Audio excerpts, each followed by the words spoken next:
ತುಲಾರಾಶಿ ರಾಶ್ಯಾಧಿಪತಿಯಾಗಿರ್ತಕ್ಕಂಥ ಶುಕ್ರ ತುಲಾರಾಶಿಯವರಿಗೆ ಈ ಮಾಸದಲ್ಲಿ 7ರಿಂದ 8 ಗ್ರಹಗಳ ಶುಭ ಫಲ ಇರ್ತಕ್ಕಂಥದ್ದು. ಆಷಾಢ ಮಾಸದಲ್ಲಿ ಫಲಾಫಲಗಳಲ್ಲಿ ಸಾಲಬಾಧೆಯಿಂದ ಮುಕ್ತರಾಗ್ತೀರಾ. ಅಲ್ಪ ಅನಾರೋಗ್ಯ ಸ್ವಲ್ಪ ಕಾಡ್ತಕ್ಕಂಥ ಯೋಗ ಇರುತ್ತೆ. ಸ್ವಲ್ಪ ಸವಾಲುಗಳನ್ನು ಎದುರಿಸಬೇಕಾಗಿರ್ತಕ್ಕಂಥ ಸಾಧ್ಯತೆ ತುಲಾರಾಶಿಯವರಿಗೆ ಇರುತ್ತೆ. ಯಾಕೆಂದರೆ ಗುರುಬಲ ಇಲ್ಲ. ಆದರೂ ಕೂಡ ಈ ಮಾಸ ಪೂರ್ತಿಯನ್ನು ಗಮನಿಸಿ ನೋಡೋಕೆ ಹೋದಾಗ ಆಹಾರದಲ್ಲಿ ಜಾಗ್ರತೆ, ಆರೋಗ್ಯದಲ್ಲಿ ಸ್ವಲ್ಪ ಏರುಪೇರಾಗ್ಬೋದು. ಆರ್ಥಿಕ ಸ್ಥಿತಿ ತುಂಬ ಚೆನ್ನಾಗಿದೆ. ಆಕಸ್ಮಿಕ ಧನಲಾಭ, ಹಳೆ ಬಾಕಿ ವಸೂಲಿ ಆಗುತ್ತೆ. ಇನ್ನೇನು ಬರೋದೇ ಇಲ್ಲ ಹಣ ಅಂಥದ್ದು ಕೂಡ ಬರ್ತಕ್ಕಂಥ ಯೋಗ. ನಾಯಕತ್ವ ಯೋಗ, ಪ್ರಯಾಣ ಯೋಗ, ಮನೆ ತಗೊಳ್ಳೋ ಯೋಗ, ಮನೆ ಮಾರಾಟಕ್ಕೆ ಇಟ್ಟಿದ್ದೀರಾ ಅದರಿಂದ ಶುಭ ಆಗ್ತಕ್ಕಂಥ ಯೋಗ. ಉದ್ಯೋಗದಲ್ಲಿ ಒಳ್ಳೆಯದಾಗುತ್ತೆ. ಔಷಧಿ ವ್ಯಾಪಾರಿಗಳಿಗೆ ಒಳ್ಳೆಯದಾಗುತ್ತೆ. ಮೆಡಿಕಲ್ ಸ್ಟೋರ್ಸ್ ಇಟ್ಕೊಂಡಿರೋರ್ಗೆ ಒಳ್ಳೆಯದಾಗುತ್ತೆ. ಸಾಹಿತಿಗಳಿಗೆ ಒಳ್ಳೆಯದಾಗುತ್ತೆ. ಚಲನಚಿತ್ರ ನಟರಿಗೂ ತುಂಬಾ ಒಳ್ಳೆಯದಾಗ್ತಕ್ಕಂಥದ್ದು. ಕಲಾವಿದರಿಗೆ ಒಳ್ಳೆಯದಾಗ್ತಕ್ಕಂಥ ಯೋಗ ಕೂಡ ಇರುತ್ತೆ.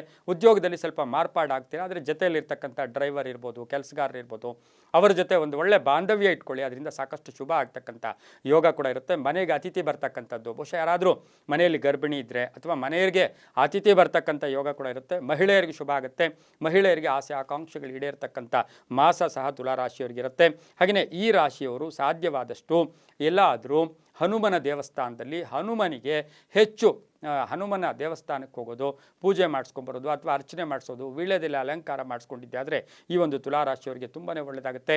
ಓಂ ಹಂ ಹನುಮತೇ ನಮಃ, ಓಂ ಹಂ ಹನುಮತೇ ನಮಃ ಈ ಮಂತ್ರವನ್ನು ಹೆಚ್ಚಾಗಿ ಜಪ ಮಾಡ್ಕೊಳ್ಳಿ. ಶನಿವಾರ ಹನುಮನ ದರ್ಶನ ಮಾಡ್ಕೊಂಡಿದ್ದೆ ಆದರೆ ತುಂಬ ಒಳ್ಳೆಯದಾಗುತ್ತೆ.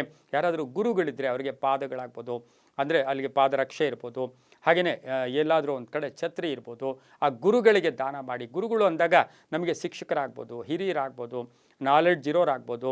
ಟೀಚರ್ಸೇ ನಾವೆಲ್ಲರೂ ಬರೀ ಶಿಕ್ಷಕರು ಅಂದರೆ ಗುರುಗಳು ಅಂದಾಗ ಎಲ್ಲ ಆ ಒಂದು ಹಿರಿಯರಿಗೆಲ್ಲರಿಗೂ ಕೂಡ ನಾವು ಗುರುವಿನ ಸ್ಥಾನ ಕೊಟ್ಟು ಅವ್ರಿಗೇನಾದರೂ ವಸ್ತ್ರ ಆಗ್ಬೋದು ಅಥವಾ ಪಾದರಕ್ಷೆ ಆಗ್ಬೋದು ಈ ಮಾಸದಲ್ಲಿ ಕೊಟ್ಟಿದ್ದೆ ಆದರೆ ಅದು ತುಂಬಾ ಒಳ್ಳೆಯದಾಗ್ತಕ್ಕಂಥ ಯೋಗ ಕೂಡ ಇರುತ್ತೆ.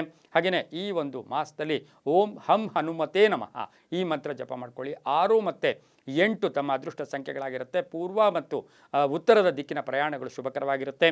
ಬಿಳಿ ಮತ್ತು ಗೋಧಿ ಬಣ್ಣ ತುಂಬ ಒಳ್ಳೆಯದಾಗುತ್ತೆ.